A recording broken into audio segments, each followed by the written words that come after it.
my first time using methamphetamine. Okay, so I got to go way back in this video to remember, because I really remember the first time I ever shot methamphetamine, and that was because it was such a major, it was just such an intense euphoria when I did that. So if I think all the way back to when I first used methamphetamine, I think it was around 17 or 18 years old. I'm pretty sure. And I was hanging out with this guy named Marco. I'm not going to say his last name, but his name was Marco.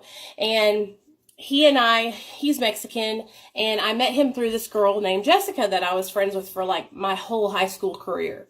And so me and Marco used to hang out all the time. I mean, we'd just go driving around, smoking blunts, drinking alcohol. I would stay the night at his house. He was actually dating one of my friends. So we ran around together a lot. Well, one night he invited me over, and we were just getting high, smoking, drinking, chilling at his house. He lived with his parents, but his parents were like addicts too, so they didn't care that we were getting high. And I remember this like very clearly, because he pulled out methamphetamine, and it was like an off-white, kind of like crumbly, not just smooth powder. It was like chunky. Chunky is what I mean. He pulled that out, and he was putting it on foil. And I was like, what are you doing? He's like, I'm about to smoke some dope. I'm about to smoke some meth, girl. And I was like, what? And he's like, yeah, you want to try it?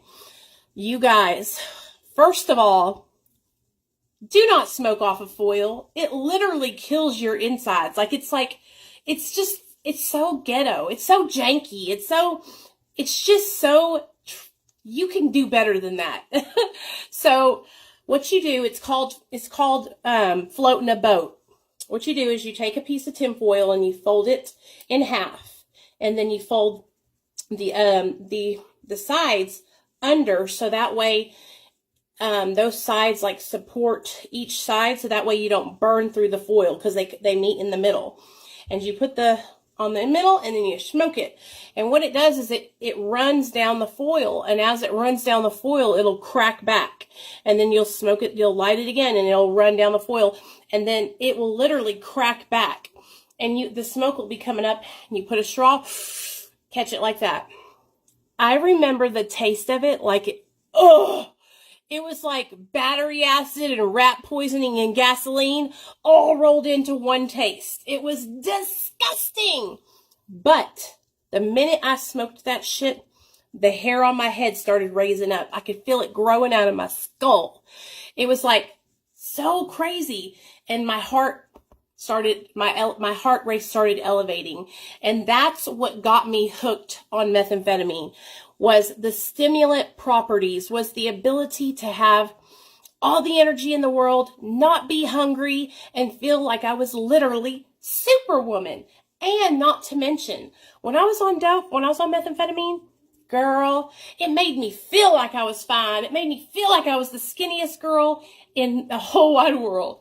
So it just gave me so much false confidence. But back then I didn't realize that it was false confidence. Back then I was like, this is the shit. This is where it's at. You know what I mean? So once I smoked with Marco for the first time, then I learned how to smoke it different ways. And that's how I started out. Started out smoking it. I was smoking in glass bowls. I would smoke it in light bulbs. I would do hot rails. Have you guys ever heard of a hot rail? You put yourself a line, you get a glass tube, and you light the end of the glass tube until it's red. And then you stick the cold into your nose and snort up the powder, and you'll blow out smoke. It's crazy. That was one of my favorite ways. And of course I snorted it just regular. Now I'll share with you guys when I transitioned into being an IV user, because I hate to sound like this, but it wasn't until I started intravenously using drugs that my life really hit the shitter. Like my life really fell apart.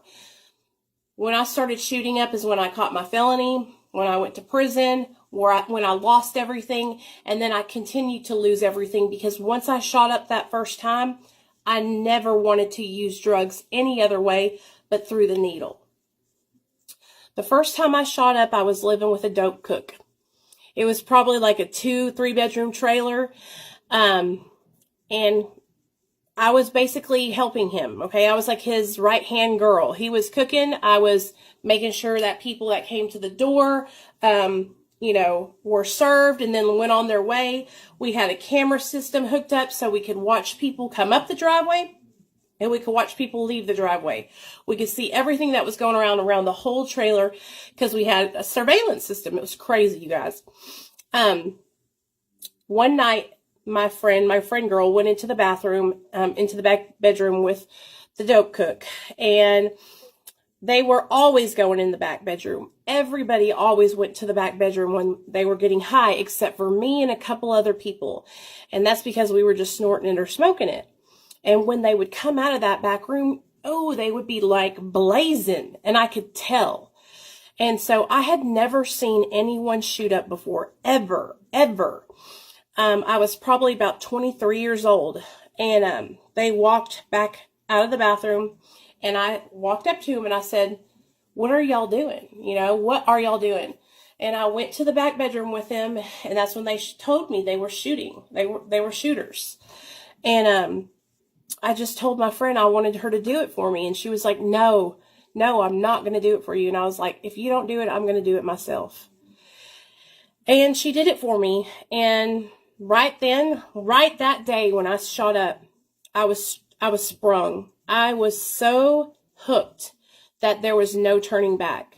Now, I was hooked before just from smoking it, but the minute I injected, it was like a whole new world.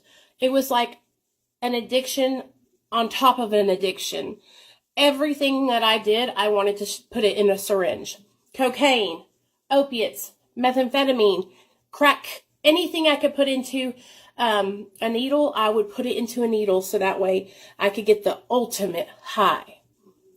It wasn't until 6 months after I started shooting up. Well, I don't mean it wasn't until. I mean, it was only 6 months after I started shoot up when I caught my felony charge for possession of a controlled substance.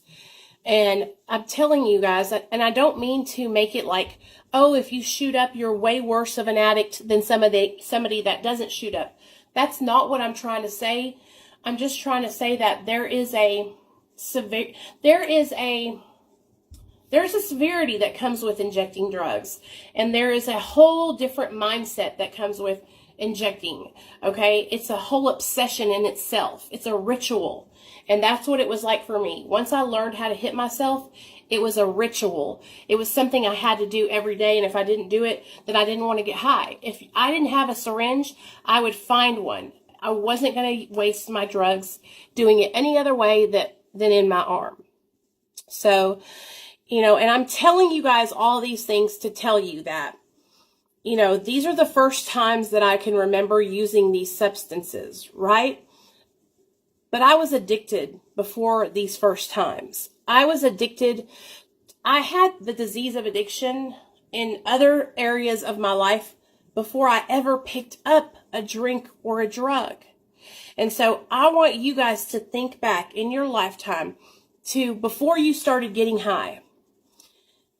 How was your life? Did you have addiction before you started using? Can you remember having maybe issues with dating too many guys or too many girls? Can you remember maybe having obsessive compulsive disorder and maybe hoarding things? Maybe eating too much, overeating is another addiction. Maybe drinking alcoholism, that's an addiction.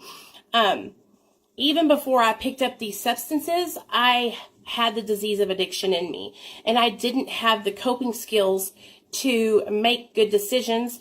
That's why I picked up drugs, because I was using drugs to cope with different situations, to escape reality, because I didn't want to live in that reality that I had for myself. I was just graduated college. I didn't know what I wanted to do with my life. I barely passed high school. I almost flunked out, and I had no no idea what I wanted to do. And so instead of, sitting down with my parents